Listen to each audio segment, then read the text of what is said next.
sueño con un mundo diferente. Ah, no. Donde nuestro amor nunca se acabe. Nunca desechemos la razón de los demás. Donde jamás olvidemos dar la mano.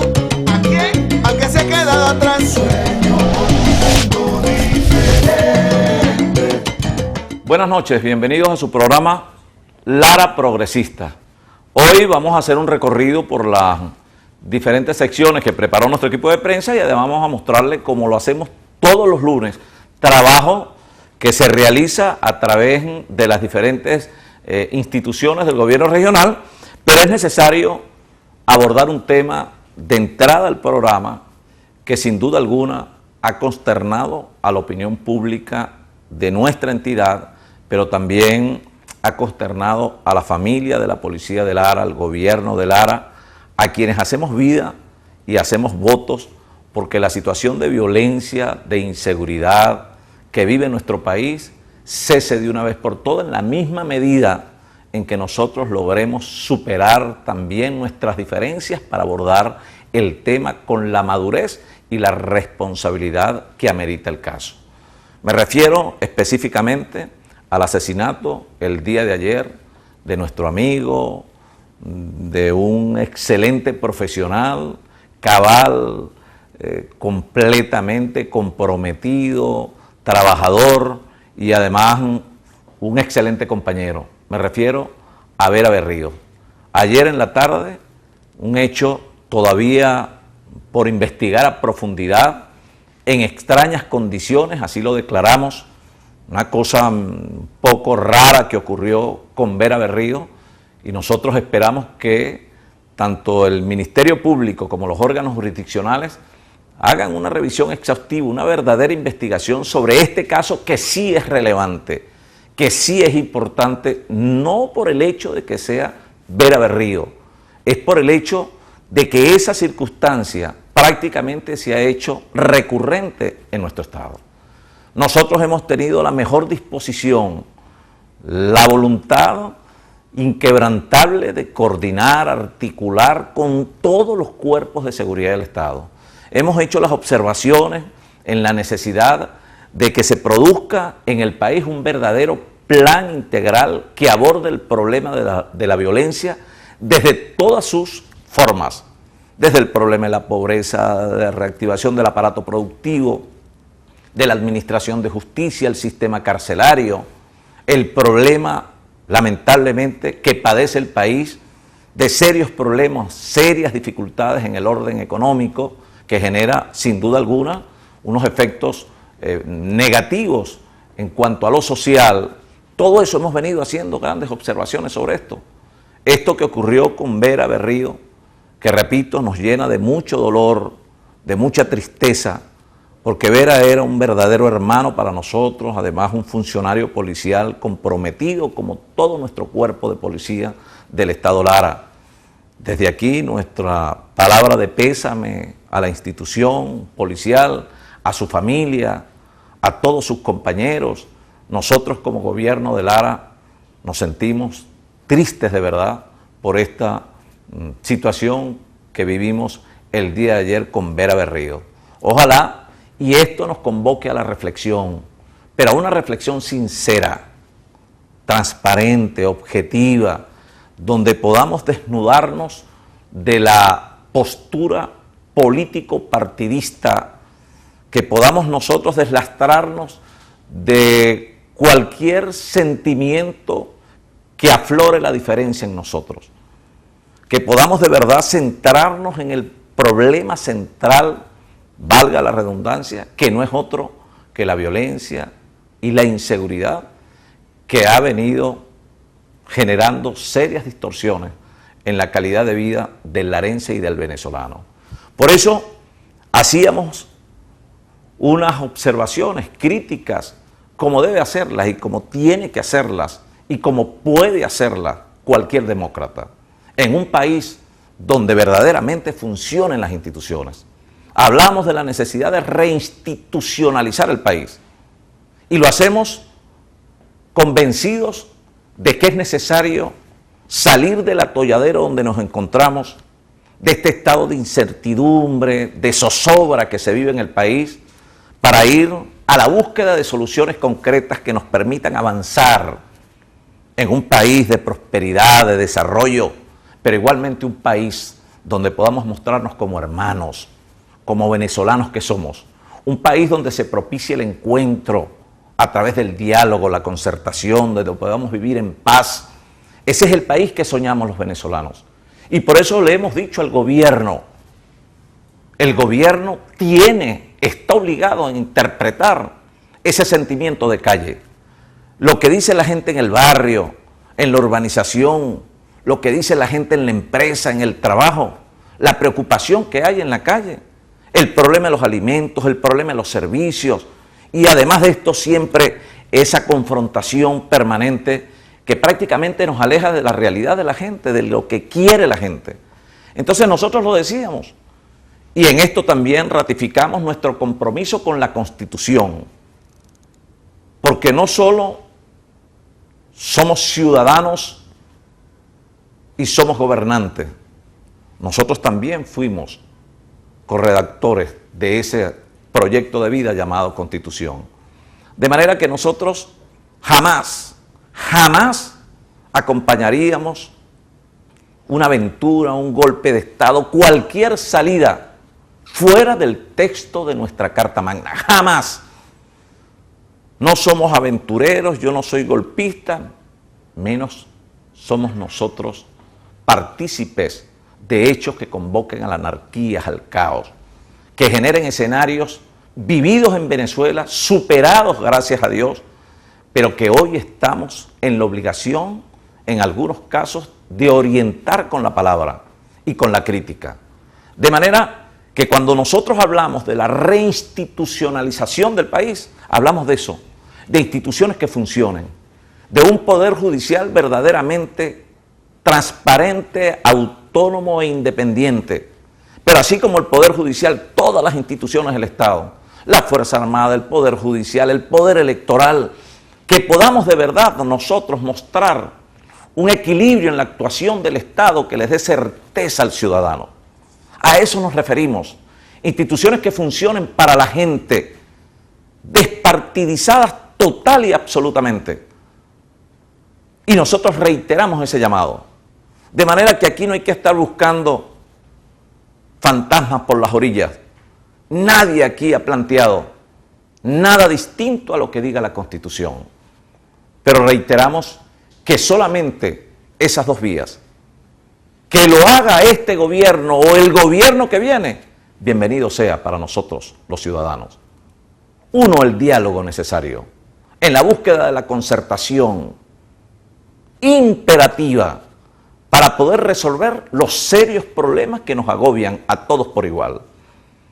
Y dos, la reinstitucionalización, una revisión profunda de nuestras instituciones, que genere confianza, donde podamos concebir reglas claras, donde podamos de verdad ser atractivos y competitivos para efectos de inversión, reactivar el aparato productivo, la economía para generar empleo y así abatir estos problemas de la violencia, de la inseguridad, que prácticamente se han hecho del Estado Nacional.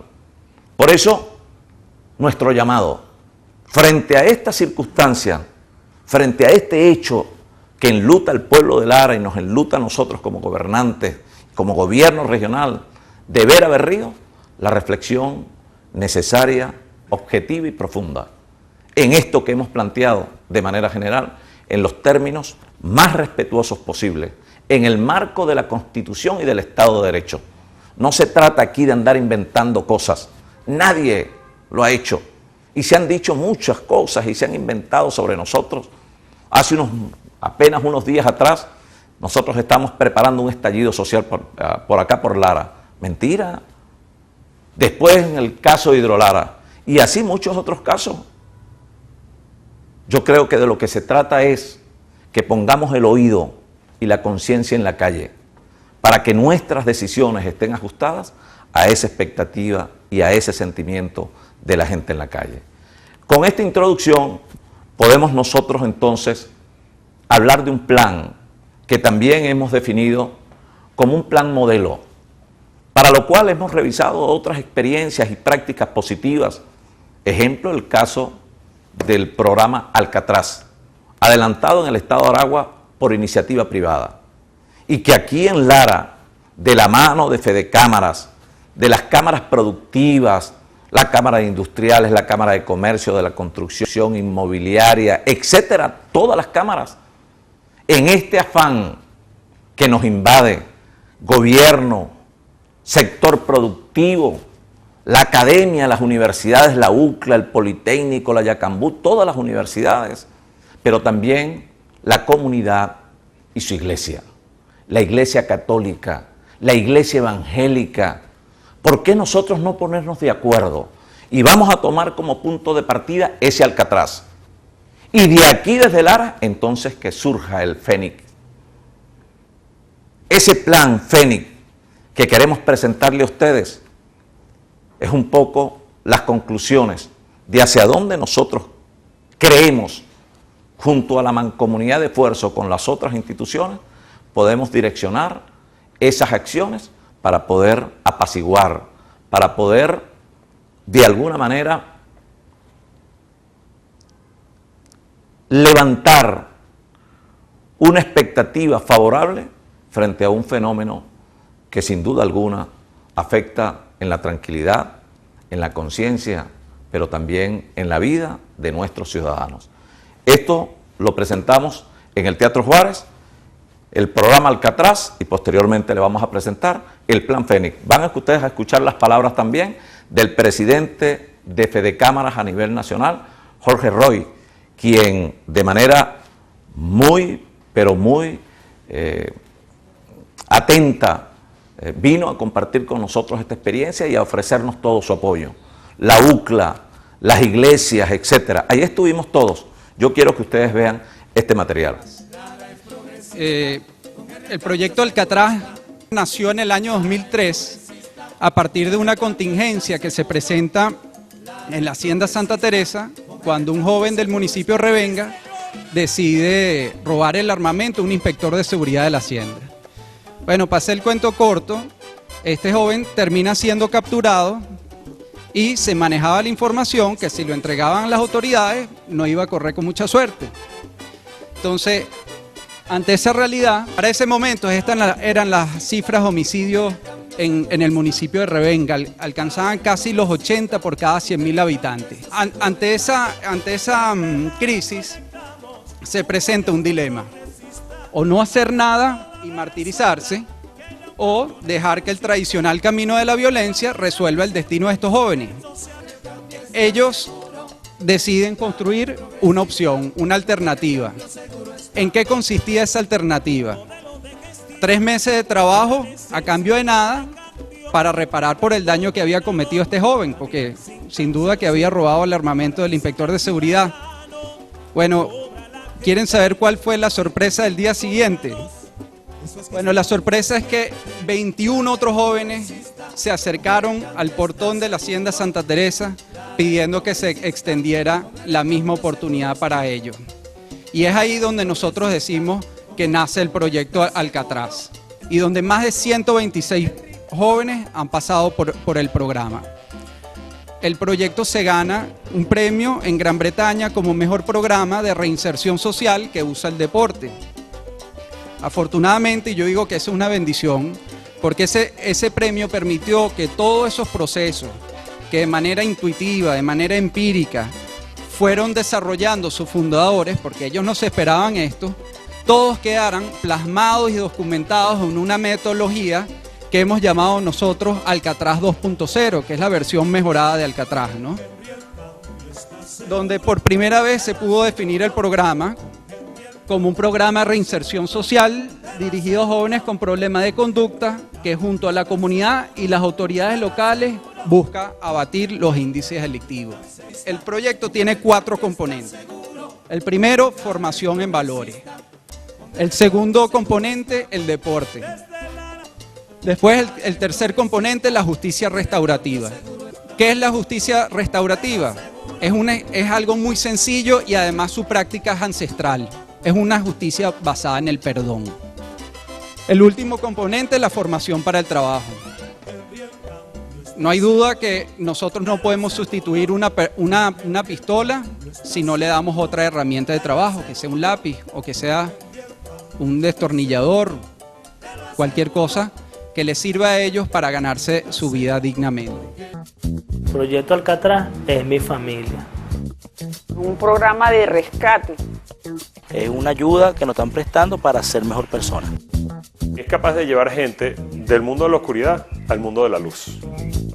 Como una estimulación a salir adelante. Como un sueño de uno cuando está en la delincuencia y busca la salida y no la consigue.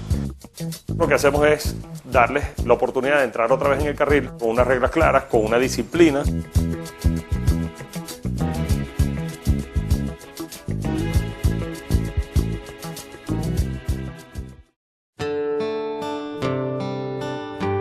El proyecto Alcatraz surge a raíz de un asalto. En febrero del 2003 les ofrecimos dos opciones. Uno era trabajar para reponer la falta o entregarlos a la policía. Aceptan empezar a trabajar y a los pocos días uno de ellos nos pregunta que si podemos incluir a algunos miembros de su pandilla. Y a partir de ese momento se regó la voz en el municipio y empezamos a recibir solicitudes de otras bandas que querían entrar al proyecto. Nos presentamos como 22, que fue el primer grupo de la empresa, y luego fue que creció el proyecto Alcatraz. Nos dimos cuenta que los muchachos que están metidos en el mundo de la delincuencia están en una cárcel y lo que les permite Proyecto Alcatraz es salirse de ahí. De una manera u otra, usando una herramienta que se llama justicia restaurativa, trata de hacer una negociación basada en el perdón. En la comunidad la gente me ve con otros ojos, ya no me ve como ese chino que delinquía en aquella época, ya soy uno más de la sociedad. Me invitan para las fiestas y eso, Día de las Madres, Día de los Padres, la Navidad y eso. Ellos me dicen, véngase para acá, usted sabe, usted cambió y eso. Yo lo admiro bastante.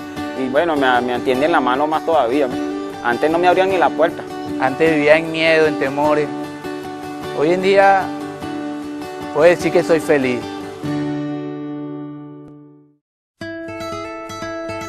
En las 3 fases que tiene el proyecto, la primera fase nosotros lo aislamos, en la segunda fase lo vamos educando y la tercera etapa es lograr consolidarse en las empresas. Cuando arrancamos el proyecto nos dimos cuenta que estos muchachos necesitan un aislamiento como para que entren en contacto otra vez con quiénes son ellos y cuál es su responsabilidad. El día a día era como proponerse, sí puedo, sí puedo. Era difícil, era rudo, vivían en un mundo de desconfianza. Y cuando vimos que realmente era una oportunidad, tratamos de convivir y enfocarnos, apoyarnos el uno al otro. Hubo una segunda etapa que sí ya había más formación.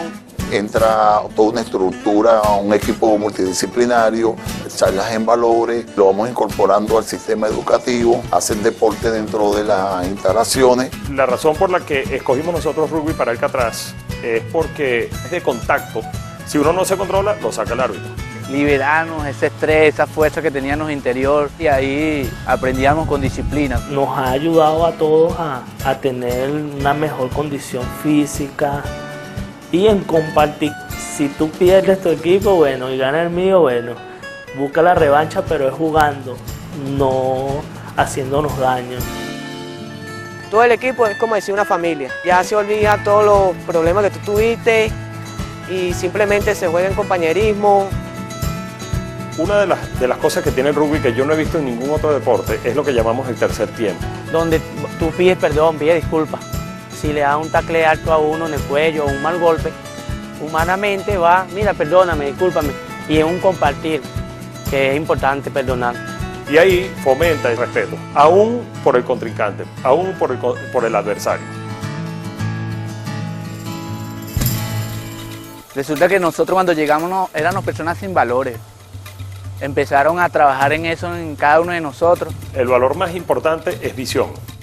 Para lograr esa visión, evidentemente la disciplina es fundamental. Hablar con la verdad, porque la confianza genera confianza, pues genera respeto. Y cuando tienen confianza en uno, parece mentira, todas las puertas empiezan a abrirse.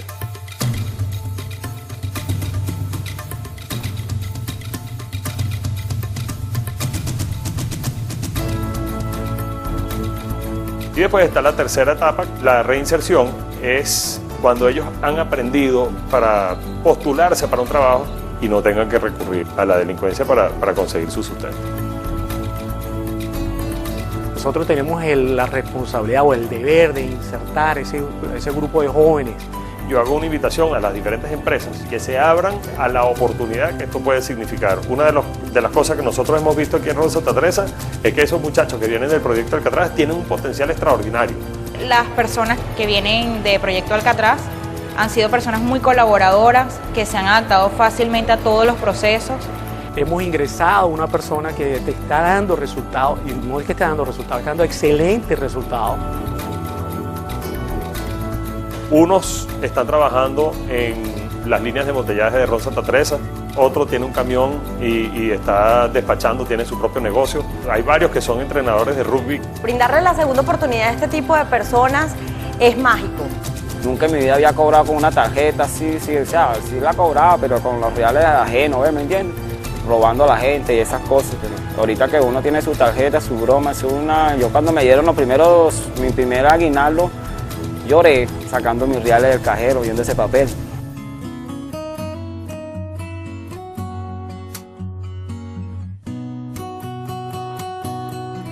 Ese enlace que hemos tenido empresa privada, comunidad y gobierno, vimos que sin dispararle un tiro logramos desarmar una cantidad de delincuentes del municipio. Hay como decir una integración. Eso yo creo que de alguna manera ha funcionado. Tenemos que unirnos, no dividirnos. Unirse al Proyecto Alcatraz es bajar los índices de homicidio, es bajar los índices de delincuencia. Las comunidades siempre deben de estar unidas. Por más problemas personales que se tengan, cuando hay un bien común, todo eso se tiene que superar. No es un problema aislado de una comunidad, es un problema generalizado en el país. Y la responsabilidad no debe ser de un ente, la responsabilidad debe ser de todos. Eleven ese esfuerzo que nosotros hicimos en ellos y que sean una cadena multiplicadores dentro de las comunidades. Que apoyen al Proyecto Alcatraz porque sí es una organización que vale la pena. Que esto es de verdad, que esto es cierto, que sí se rescatan a los muchachos. Que sea la regla de la paz, la regla del futuro, la regla de la vida. Y ese mensaje creo que puede ser sumamente poderoso si estas comunidades dan ese ejemplo. Con estos programas hemos visto los cambios, de verdad que sí, yo mismo lo he experimentado. Y la idea ahorita es tratar de proyectarlo a través de los consejos comunales en otros sectores y en otras comunidades.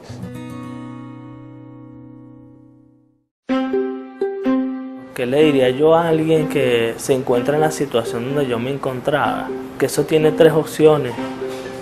Una, el cementerio, la otra, la cárcel y la otra, un hospital.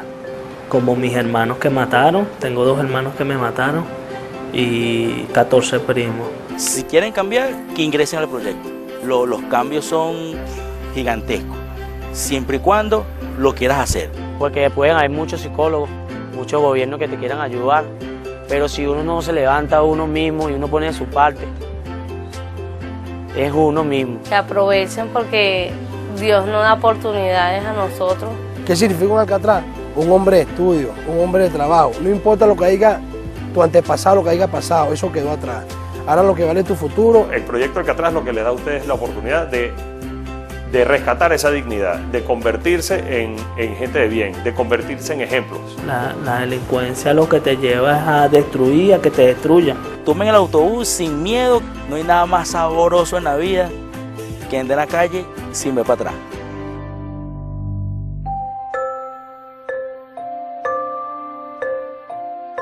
Hace ya unos años, 1970, un profesor universitario que se llamaba Robert Putnam se mudó para Italia para analizar qué es lo que estaba pasando en ese proceso de descentralización en el que Italia estaba prácticamente haciendo lo que Venezuela hizo hace unos años, dándole autoridades a las provincias, escogiendo gobernadores regionales. En ese proceso, este profesor universitario que se pasó 20 años haciendo este estudio, descubrió que aquellas ciudades que vivían mejor después de 20 años no eran las que tenían más dinero. Descubrió que aquellas ciudades que vivían mejor después de 20 años eran aquellas que habían logrado un esfuerzo que él llamó y acuñó el término capital social. Capital social no es más, para no enredarlos a ustedes con demasiados términos filosóficos, que esa capacidad que tienen las comunidades, los gobiernos regionales, sus empresarios, sus políticos para resolver sus problemas. Yo tengo la sospecha desde hace algún tiempo, y es una sospecha porque no hay ningún indicador en el mundo que nos diga que esto es así, que Lara tiene la mayor capital social de Venezuela. No es casual que aquí hayan empezado las cooperativas. No es casual que aquí hayan ferias de consumo popular. No es casual que aquí un muchacho nazca tocando cuatro desde chiquitico, pues. Que los Boy Scouts funcionen, que los clubes de fútbol funcionen, que su comunidad se organice para resolver sus problemas. Entonces no puede ser casual el discurso que el gobernador Henry Falcón acaba de hacer ahora, donde por primera vez en Venezuela se va a intentar una alianza como la que estamos intentando. Nosotros tenemos algunos proyectos y solamente les voy a tocar uno hoy porque creo que es el más pertinente para estos acuerdos que estamos firmando hoy, que es cómo enseñamos a esos jóvenes pequeños que están levantándose hoy, que salen de una cárcel, que salen de problemas, que tienen problemas de violencia, cómo enseñarlos a emprender, que emprender no es nada más que un sueño que tú tienes en tu cabeza, convertirlo en realidad para que tú puedas ser un ciudadano digno y un ciudadano de bien. Venezuela tiene una de las tasas de emprendimiento más grandes del planeta. Aquí todos los días vemos, ustedes van a encontrarse a sus vecinos que empezó a hacer mermelada, otro que empezó a hacer una cosa en su lado de su casa. Todo el mundo tiene alguna experiencia de emprendimiento, pero ustedes ven que a los 3 meses todos cerraron, porque algo les pasa de que no son capaces de con sus herramientas conducir que un negocio se transforme en algo próspero en el tiempo. Son unos explotadores. Yo me quedé pensando cómo alguien de un barrio puede hacer la diferencia entre emprendedor y empresario, porque para mí es como que tú me digas que los criollitos son mal vistos y un grande liga, que un criollito está bien visto y un grande liga está mal visto. O sea, el sueño de un emprendedor es ser empresario. El sueño de un emprendedor es que eso se convierta en una empresa, que el día de mañana tenga más trabajadores, tenga más comunidad, trabaje mucho más en relación con sus trabajadores. Entonces, ¿por qué esa percepción equivocada? Y es culpa nuestra, de los empresarios, de que sea bien vista la palabra emprendedor y mal vista la palabra empresario. Nosotros nos proponemos a que esa diferencia la eliminemos. Nosotros queremos que todos los emprendedores sueñen con ser un empresario algún día. Que todos los emprendedores tengan como meta de su vida algún día tener una empresa en la cual genere más bienestar y más progreso para todos los que nos rodean.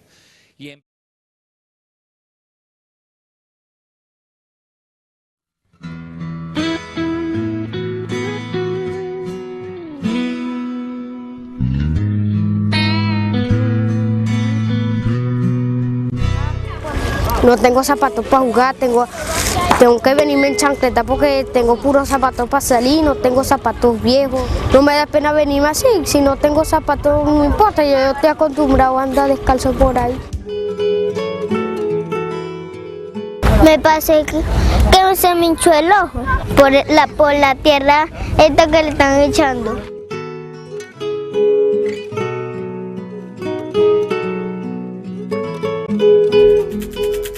Para lograr un verdadero cambio, trabajamos de manera integral en el plano social, educativo y recreacional.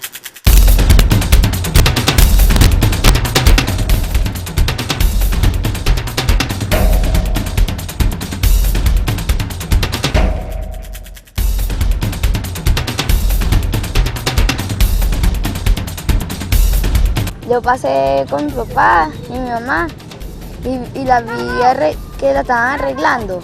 Y de ahí le dije a mi papá, papá, me quiero meter en béisbol. Ahora que el estadio está acomodado, tenemos más facilidad, podemos venir todos los días. Yo en vez de quedarme en mi casa duro viendo televisión y jugando con aparatos electrónicos, prefiero venirme. Aquí hay un niño que estuvo hospitalizado 15 días y cuando llegó él no creía que esta era su comunidad. No creía que él vivía aquí, de los cambios tan grandes que hemos dado. Si nosotros trabajamos, como se está trabajando aquí en el estado de Lara, se trabaja en otros sitios, con unas buenas canchas, los niños buscan el deporte, no buscan otra vida que no es bueno, pues. Si vamos sembrando esto, déjenme decirles que no hay una experiencia parecida en ninguna parte del país. Al delincuente hoy en día la sociedad lo desecha, la sociedad lo discrimina. En mi andar en el pasado me encontré con cosas que lamentablemente influyó negativamente en mi vida. Yo llevaba mi vida al vacío, pues entonces poco a poco, ya cuando tenía 15 años de edad, empecé, ahí fue donde como que todo empezó como que más fuerte, pues, porque ahí fue donde caí preso en el retén del Manzano, donde pasé mucha soledad y sufrí mucho a mi madre. Pasar los días, pasar las noches estando yo preso, empiezo a pensar, pues, de que qué quiero yo para mi vida, qué quiero hacer yo con mi vida. Y dije, quiero tomar una decisión que marque mi vida, una decisión que con un nuevo rumbo, donde mi familia, donde mi madre se sienta feliz. Sembramos esperanza. Pues yo quedé sorprendido cuando me dijeron, cóchale, wow, el gobernador quiere hablar con nosotros. Cuando él habla con nosotros, en eso nos abraza, nos pregunta qué grado tenemos, qué promedio de estudio que tuvimos. Y nosotros le damos contando, él nos dice, bueno, yo le voy a ofrecer trabajo para que trabajen conmigo, que ahora soy un promotor deportivo, ya no me debo que hacía aquello, que lo que hacía en el mundo, sino lo que ahora hago es trabajar, porque es muy bonito trabajar. Un día me dijeron, es muy bonito ganarse las cosas, o ganar dinero, pero con el sudor de tu frente. Hoy en día yo tengo sueños, tengo deseos, tengo propósito en la vida. Hoy en día estoy trabajando en la Fundación para el Deporte del Estado Lara, Fundela, una excelente familia. Para mí es un honor y un placer, un privilegio trabajar allí. Le doy gracias al gobernador del Estado Lara por el aporte que ha dado, por creer, yo creo esto y digo esto, por creer en que la delincuencia del país se puede disminuir creando proyectos positivos. Esto es progresismo. A esto nos referimos nosotros cuando hablamos del Estado progresista.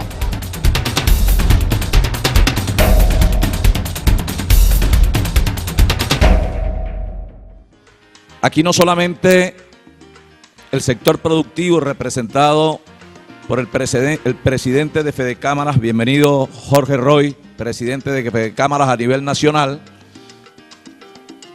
los señores empresarios, representantes de las diferentes cámaras productivas de nuestra entidad, pero también está con nosotros la representación de las academias. Aquí están la vicerrectora de la Universidad Centro Occidental, Lisandro Alvarado. Está con nosotros también la profesora representante de la UNEXPO. Está una representación de la Iglesia Católica, de la Iglesia Evangélica, y también está la representación de la comunidad. Este esfuerzo que hacemos todos, no solo por estar aquí, por construir una propuesta futura que en el nombre de Dios interprete fehacientemente la experiencia que ustedes han expuesto aquí del proyecto Alcatraz, que ha sido un proyecto exitoso y que nosotros debemos de alguna manera recoger esa práctica positiva para poder sembrar desde Lara un ejemplo de esa mancomunidad que sin duda alguna podemos nosotros construir, el sector productivo, las iglesias católicas y evangélicas, la comunidad, la academia y el gobierno, construyendo progresivamente una idea que hoy la queremos proyectar en un plan concreto que queremos trabajar sin duda alguna con todas estas instituciones. El problema de la violencia es un problema muy serio y con raíces estructuralmente complejas. Es un problema multifactorial que debemos abordarlo no solo desde lo policial, como ha sucedido en los últimos años en nuestro país. Pareciera que el problema de la violencia se reduce exclusivamente a pequeños operativos espasmódicos dirigidos desde el Ejecutivo Nacional, operativos de patrullaje, cuestiones policiales, pero por el contrario, desatendemos las áreas que son verdaderamente relevantes para poder tener esa visión integral del problema y de la misma forma producir un plan con la misma concepción. Todos sabemos que el problema está asociado a la pobreza. El problema de la violencia está asociado a la exclusión. El problema de la pobreza está asociado a la falta de productividad del país, a la pérdida de la confianza en esta Venezuela nuestra. Pero así como está asociado a la pobreza, al desempleo, también está asociado a la politización extrema, exagerada de las instituciones del Estado. Para poder atraer a buena parte de nuestros muchachos que decía el comando comienzan a delinquir, muchos de ellos desde los 10 y 11 años. Solo hay que ir aquí, queridos hermanos, aquí solamente al Manzano, que es un centro de formación de menores que depende del gobierno regional. Y da tristeza cuando uno aborda un niño de apenas 13 años y verlo a los ojos, ya ve allí la desesperanza posada en él. ¿Dónde están las políticas preventivas del Estado? Más allá de las políticas para abordar el problema en materia policial, ¿dónde está el deporte? ¿Dónde está la cultura? ¿Dónde está la educación? ¿Cuál debe ser el rol y el papel promotor de las diferentes instancias, de los diferentes niveles de gobierno? Entonces de allí nosotros salimos como hemos salido siempre a la calle. Y de allí surgió la posibilidad cierta de construir verdaderos espacios deportivos. Y comenzamos a trabajar y el año pasado construimos estadios de fútbol, de béisbol, canchas deportivas con grama artificial, con buenas inversiones, con gimnasios a cielo abierto, parques infantiles, caminerías, y logramos hacerlo en los sectores más pobres, por ejemplo, allí en Pavia. Y de allí, Jorge, que te comentaba, fuimos a Pavia. Eso queda por allá metido en la ranchería dentro de Pavia, donde normalmente no llega el gobierno que dice ser socialista y revolucionario. Allí no llegan, porque no nos entendemos en la realidad de la gente. Y mientras estábamos nosotros rehabilitando todos esos estadios, se me acercaba la gente cuando yo visitaba y me decía: Henry, ¿qué vamos a hacer con el estadio bonito? Si los muchachos que están aquí calladitos, que se la pasan allá en aquel cerro, que es una banda como de 25, 30 muchachos, no nos van a dejar utilizar la cancha. Y así la Sábila. Y así como la Sábila, allá en Unión, en pleno corazón del barrio El Trompillo, donde nunca ha llegado verdaderos espacios deportivos que estén en correspondencia con la expectativa de los muchachos. Y comenzamos nosotros a trabajar. Ustedes saben cuántos estadios y con qué inversión iniciamos nosotros el año pasado. 27 estadios con una inversión cercana a los 110.000 millones de bolívares viejos. O sea, cosas bien hechas. No es porque vamos a recuperar un espacio deportivo en un barrio, entonces el tratamiento es subalterno. Y de allí la importancia de revisar la experiencia de Alcatraz y de que nosotros podamos conjugar esa práctica de ustedes en la visión necesaria que debemos construir para poder generar el modelo nacional, primero de unidad, de encuentro en un interés común. El interés es la gente, el interés es resolver el problema de la violencia. Qué bueno hubiese sido, por ejemplo, que aquí estuviera el ministro. Que el ministro entienda y entienda el gobierno que cuando se trata de problemas de la gente hay que priorizar en la gente, no en el partido, ni en la visión, ni en la diferencia, ni en la visión política que ellos o yo tenga del país. Y esa es la Venezuela que nosotros debemos construir. Y eso es lo que nosotros queremos mostrarle a ellos desde aquí, desde Lara, que sí es posible. Entonces allí fuimos nosotros construyendo esos espacios deportivos. 27 el año pasado, estamos construyendo ahorita 14 por allá en el barrio Bolívar. Ojalá y Jorge pueda ir al barrio El Carmen y veas el estadio de fútbol. y veas el que estamos construyendo de béisbol al lado, y al lado tiene una cancha techada, y ya comenzamos una casa de la cultura, y este año, Dios mediante, ya les voy a hablar de ese módulo de formación para el empleo que nos va a permitir integrarnos en una visión de módulos integrales de formación y de práctica deportiva y cultural, que es lo que nos va a permitir abordar desde abajo el problema de la violencia, un poco revisando esas prácticas y experiencias positivas que quisimos traer, como es el Plan Alcatraz. Entonces nosotros comenzamos allí, tenemos ahorita para este año, si Dios quiere terminamos 14, serían 41 espacios deportivos, pero ya estamos construyendo al lado de cada espacio deportivo casas de la cultura.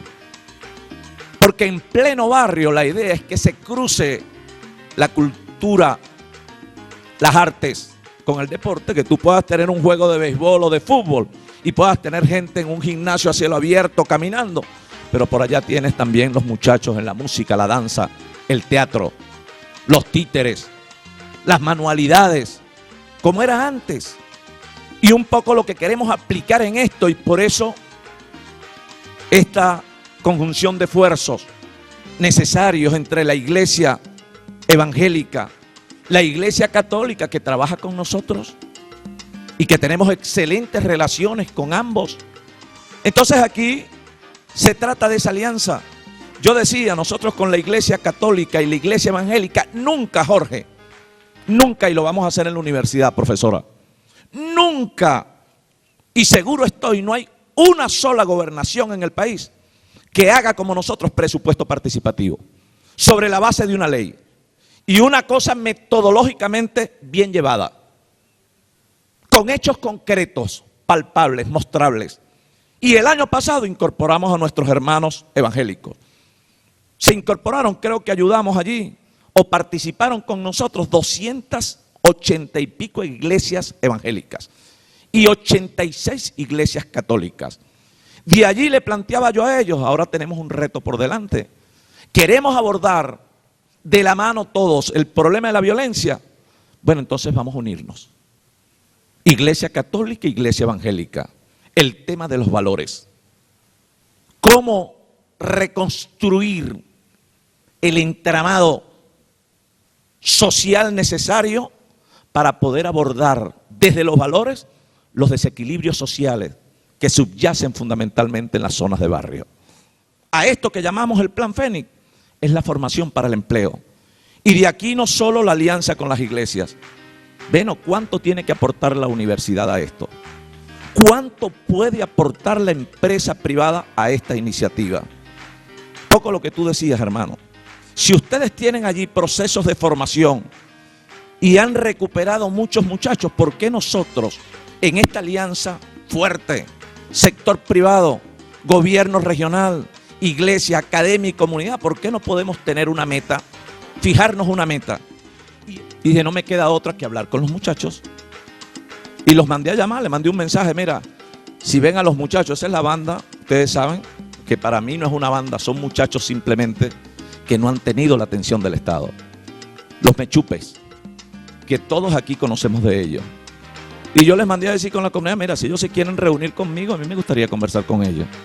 Y la próxima vez que fui a la comunidad, estaban 3 paraditos por allá y me mandaron un mensaje con una muchacha.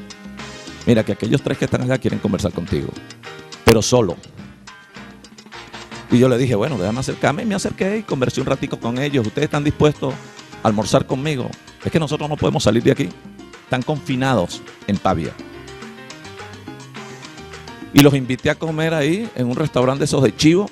Y nos sentamos. Cuando llegamos, bueno, se aparecieron 7. Cuando llegamos al restaurante parecía que había llegado el demonio. Todo el mundo se quedó viéndome raro. Pero había que hacerlo. Y con esos muchachos posteriormente iniciamos un proceso de conversaciones. Ahora ustedes se imaginan que en vez de 25, 30 logremos el año que viene, Dios mediante, rescatar a 500, 600 o 700 muchachos en condiciones de riesgo. Y de allí la importancia de esta mancomunidad de esfuerzo. O sea, nosotros en el presupuesto tenemos, Jorge, recursos para construir más espacios deportivos, más casas de la cultura, pero queremos sembrarle al lado del espacio deportivo y al lado de la Casa de la Cultura un espacio de formación para el empleo. En oficios, lo que era anteriormente el INSE que se perdió. Lo que queremos es hacer el INSE y llevarlo al barrio, donde tengamos mayores problemas, desequilibrios sociales con nuestros muchachos y sembrarles allí talleres. Y eso lo conversamos con los amigos del sector productivo, módulos de formación para el empleo. Trabajar el tema de los valores con la Iglesia Católica, con las iglesias evangélicas, en esa mancomunidad de lo que hacemos con el presupuesto participativo. Solo les pedimos, nosotros no tenemos problema, participemos. Nosotros podemos distribuir parte de nuestros recursos para ayudar a las iglesias católicas, a las iglesias cristianas, a las iglesias evangélicas. Solo pedimos que nos ayuden en este plan. Que ustedes a su vez nos ayuden a la integración de toda esta familia y de los muchachos en el barrio. Y nosotros queremos aportar, Jorge, sembrar talleres de formación, refrigeración, herrería, carpintería, etcétera, en el barrio, pero al lado de la cancha y al lado de la Casa de la Cultura. Que incluso ese sea el centro de encuentro y de formación para la construcción del modelo nuevo de la Venezuela que nosotros queremos. Entonces se trata de un plan verdaderamente integral y por eso nosotros, en líneas generales, queremos trabajarlo, repito, con el sector productivo y creo que ahí está la alianza estratégica fundamental para avanzar en la construcción de un modelo que se haga referencial en el país, que le permita a otros gobernadores, independientemente de su tendencia política, ver hacia Lara. Y si aquí fue posible ponerse de acuerdo empresarios, iglesias, universidades, comunidad y gobierno, ¿por qué no es posible, por ejemplo, hacerlo en otros estados? ¿Por qué el gobierno nacional no lo puede hacer? ¿Cuál es el complejo cuando se trata de resolver uno de los problemas que de manera recurrente reclama la mayoría de la población? Y si no logramos, Jorge, no logramos mostrar de que sí es posible el diálogo, el entendimiento, la concertación por encima de los intereses de partido, hermano, el país se nos va al precipicio, como lo decía este economista muy reconocido, Palma. Entonces nosotros aquí tenemos hoy la posibilidad cierta de mostrar de que eso es posible. Yo tengo aquí, y esto no se crean que es que llegó el gobierno y le puso a Uribana, ahora se llama Centro Penitenciario Fénix. Nosotros desde hace ya tiempo estábamos manejando el nombre de Fénix, no lo vamos a cambiar. Es más, no tenemos por qué hacerlo y ellos tampoco tienen por qué hacerlo. A que coincidamos en esto, porque ciertamente, como lo dice aquí esta ave mitológica oriunda del Medio Oriente es semejante al águila, con quien comparte su fortaleza. Esta ave que es símbolo de resurrección, que encarna todo el aliento necesario para surgir de las cenizas, representa la inmortalidad. Si nosotros sembramos esto, y es un poco, hermano, el diálogo de los muchachos, uno los escucha hablando y dice, si eso fue posible en Aragua, ¿por qué no es posible en Lara? Si esa práctica positiva de la empresa privada, que la reconocemos, porque aquí no se trata de andar con complejos, aquí se trata de valorar las prácticas y experiencias positivas, vengan de donde vengan. Si alguna de ellas también viniera del gobierno, bienvenida sea, nosotros no tenemos complejo con eso. Ahora, lo que tenemos, repito, es que mostrar la voluntad, Jorge, para construir este modelo. Los espacios que hemos construido en el ámbito deportivo, los que estamos construyendo en el ámbito cultural y lo que vamos a construir ahora en el ámbito formativo para el empleo, con los recursos y nuestros activadores progresistas, culturales, deportivos, creamos incluso una dirección de cultos en la gobernación. Si nosotros nos proponemos y de verdad nos enfrentamos al problema de esta forma, profesora, y los hermanos evangélicos y la Iglesia Católica y el sector productivo, nosotros podemos mostrarle al país que esto sí se puede resolver, que no es un problema exclusivamente policial. Debemos nosotros de verdad revisarlo desde la génesis. El problema verdaderamente estructural. Yo dejo a la consideración de quienes nos acompañan, de las universidades, de las iglesias, para que a partir de la semana que viene podamos hacer nosotros las reuniones pertinentes que nos permitan de verdad avanzar con esto. Nosotros el año que viene, en el mes de enero, ya debemos mostrar resultados concretos con este plan. Y ojalá después el centro penitenciario Fénix se convierta en el centro piloto de formación del plan acordado entre el gobierno regional, las iglesias, la comunidad, la iglesia y las academias. Si eso fuese así, el paso sería extraordinariamente positivo en esto que nosotros hemos concebido como el modelo progresista inteligente frente al modelo socialista decadente. Muchas gracias.